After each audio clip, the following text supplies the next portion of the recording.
नहमदुहु व नुसल्ली अला रसूलिहिल करीम अम्मा बअद फ़अऊज़ु बिल्लाहि मिनश शैतानिर रजीम बिस्मिल्लाहिर रहमानिर रहीम। अस्सलामु अलैकुम व रहमतुल्लाहि व बरकातुहू।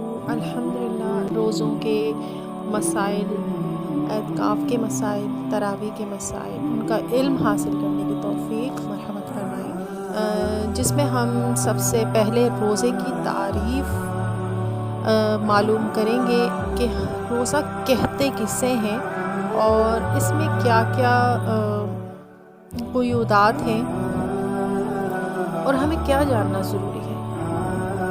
तो सबसे पहले रोज़े की तारीफ़ जानते हैं कि मुसलमान का इबादत की नीयत से सुबह सादिक से गुरूब आफ्ताब तक खाने पीने और जिमा यानी हम बिस्तरी से कसदन कहते हैं अपने इरादे से रुकना, यानी इन तमाम चीज़ों से रुकना सुबह सादिक से लेकर गुरूब आफ्ताब तक रोज़ा कहलाता है।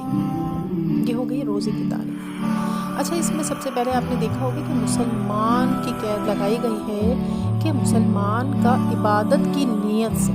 तो मुसलमान की कैद क्यों है? इसलिए कि काफिर पर शरई एतबार से रोज़ा फ़र्ज़ नहीं है। वो जितना ही अपने रोज़े की सूरत में कुछ भी रखते रहें, वो रोज़ा नहीं कहलाएगा। फ़र्ज़ सिर्फ़ एक मुसलमान पर है, यानी आपके अक़ाइद अगर दुरुस्त हैं तो ही आपके आमाल कबूल किए जाएंगे। अब जब अक़ाइद की दुरुस्तगी आमाल को कबूल करने पर है, तो फिर काफिर की कैसे हो सकती है कि काफिर का कोई भी नेक अमल कबूल किया जाए? तो काफिर ईमान जब तक नहीं लाएगा, उसके जो भी नेक अमाल हैं वो कबूल नहीं, जैसे काफिर ईमान कबूल नहीं करता तो तब तक उसका भी कोई अमल इंदल्लाह काबिल कबूल ना होगा, यानी अल्लाह के नज़दीक काबिल कबूल ना होगा। मुसलमान को नेक अमल का बदला दोनों जहान में मिलेगा, जबकि काफिर को फ़कत दुनिया में ही मिल सकता है। एक वो किसी भी सूरत में हो सकता है कि जैसे काफिर अगर कोई नेक अमल करता है तो उसका बदला जो है ज़रूर मिलेगा। अल्लाह अज़्ज़ा वजल इतना करीम है, मेरा रब मेहरबान, कि काफिर को भी उसकी अच्छाई का बदला देता है, लेकिन फ़कत दुनिया में उसको वो बदला मिल जाएगा, उसको दूसरी जहां में वो बदला नहीं मिलेगा, क्योंकि फ़कत मुसलमानों को नेक अमल का बदला दोनों जहां में मिलता है, दुनिया में भी मिलता है और आखिरत में भी। अब काफिर को नेक अमाल का बदला, या नेक तो नहीं कह सकते, अच्छे अमाल कह लें कि कोई काफिर अगर अच्छा अमल करता है तो उसे कारोबार की सूरत में मिल जाता है कि उसका अच्छा कारोबार हो जाता है। जैसे कि आजकल हम देख रहे हैं कि काफिर जो भी हैं वो काफ़ी आगे जा रहे हैं, बहुत अच्छा जो भी नेक अमल करते हैं अल्लाह पाक ने उनको इसका बदला दुनिया में ही दिया हुआ है। अच्छी सेहत दे देते के सूरत में उनको जो है वो, लेकिन मरने के बाद उनको कोई भी अमल उनका फ़ायदा नहीं देगा। अच्छा, जैसे कि हमने नमाज कोर्स में भी जाना था कि नीयत किससे कहते हैं, तो नीयत को समझ लेते हैं कि मुसलमान का इबादत की नीयत से। अब मुसलमान की कैद से हमने जाना कि मुसलमान का होना क्यों ज़रूरी है रोज़े के लिए। फिर नीयत क्या है? नीयत कहते हैं कि दिल के पुख्ता इरादे को, यानी 100% मजबूत होना चाहिए ये बात जो आप करने जा रहे हैं। जैसे अगर कोई उस अमल के बारे में आपसे पूछे तो आप बग़ैर सोचे समझे जवाब दे दीजिए कि भाई आप कहाँ जा रहे हैं, मैं ये करने जा रहा हूँ। तो आपका ये पुख्ता इरादा हो तो वही मजबूत इरादा कहलाएगा। अब जैसे नमाज वगैरह का इरादा, सुबह उठते हैं जब हम सहरी में, तो हमारा इरादा जो होता है ना, हमारा सुबह उठना, वो ही हमारी नीयत होती है, क्योंकि हम उसी नीयत से उठते हैं। तो अगर किसी ने रोज़े की नीयत ना की हो तो फिर वो नीयत के कायम मुकाम हो जाएगा। सहरी में उठना हमारा नीयत के कायम मुकाम हो जाएगा। जैसे रात में अगर कोई ये कहना अपने आप से कहता है, दिल में नियत करता है कि मैं सुबह उठ के रोज़ा रखूँगा, तो ये नियत हो गई। लेकिन अगर वो ये कहना भूल गया, रात को ही नियत करना भूल गया, लेकिन वो सुबह सहरी में उठ जाता है, तो वो उठना उसकी नियत हो जाएगी और ये उसके लिए काफ़ी होगा। अल्फाज की अदायगी का मसला, जैसे रोज़े रखने की नियत जो अरबी में भी होती है, तो वो अल्फाज नियत नहीं है। नियत तो फ़कत आपके दिल का इरादा है। अल्फाज के नियत के जो अल्फाज हैं अरबी में हैं या उर्दू में हैं, वो फ़कत मुस्तहब अमल है कि वो आपको फ़ायदा देते हैं, सवाब देते हैं।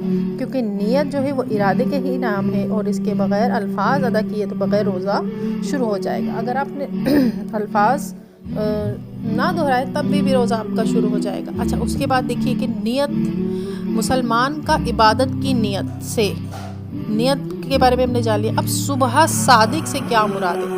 صبح صادق سے لے کر غروب آفتاب تک کھانے پینے اور جماع سے رکنا۔ تو صبح صادق سے کیا مراد ہے؟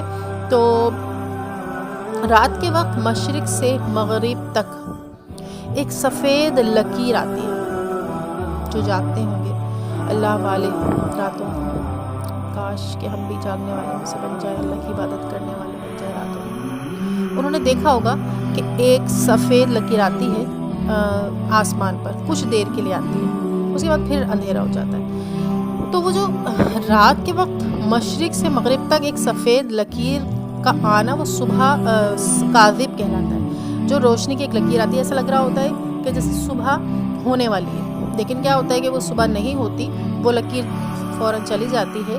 اسے صبح کاذب کہتے ہیں، یعنی جھوٹی صبح۔ اس کا مطلب یہ ہوتا ہے، کاذب کے معنی جھوٹی صبح۔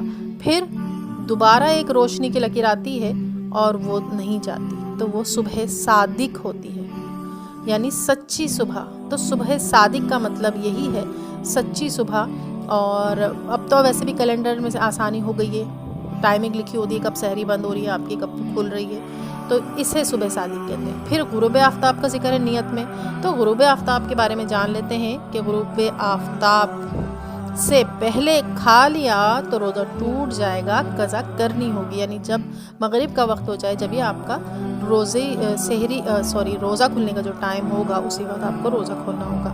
اچھا، پھر ہے تعریف میں ذکر کیا گیا ہے کہ کھانا پینا اور جماع سے رکنا جان بوجھ کر، یعنی اپنے ارادے سے رکنا کہ ہاں میں ان چیزوں سے رک رہا ہوں، تو پھر وہ روزہ کہلائے گا۔ تو اگر جان بوجھ کر کوئی ان میں سے ایک عمل بھی کر لے، جیسے کھا لیا جان کر، پی لیا جان کر، یا جماع کر لیا جان کر، جان بوجھ کر، بھولے سے تو اس کی معافی ہے، لیکن جان بوجھ کر لیا تو روزہ فاسد ہو جائے گا اور آپ کو اس کی قضا کرنی ہوگی۔ لیکن اگر بھول سے ہوا ہے تو پھر کوئی مذائقہ نہیں ہے، اس کی معافی ہے۔ بھول کر تو ایسا ہے کہ کسی نے اگر بھول کر کھا لیا پی لیا تو اللہ عز و جل اسے کھلاتا پلاتا ہے۔ امید ہے کہ آج کی تعریف کے متعلق جو ہم نے تعریف اور اس کی قیودات کو جانا، قیودات جیسے کہتے ہیں کہ جن سے اس لفظ کو قید کر دیا گیا ہو۔ اب دیکھیے یہ پوری تعریف ایک قید ہے، کس کیا قید اس میں لگی ہیں، مسلمان کی قید لگی ہے، اور پھر صبح صادق کی قید ہے، غروب آفتاب، یہ تمام قیودات کہلاتی ہیں، ٹھیک ہے۔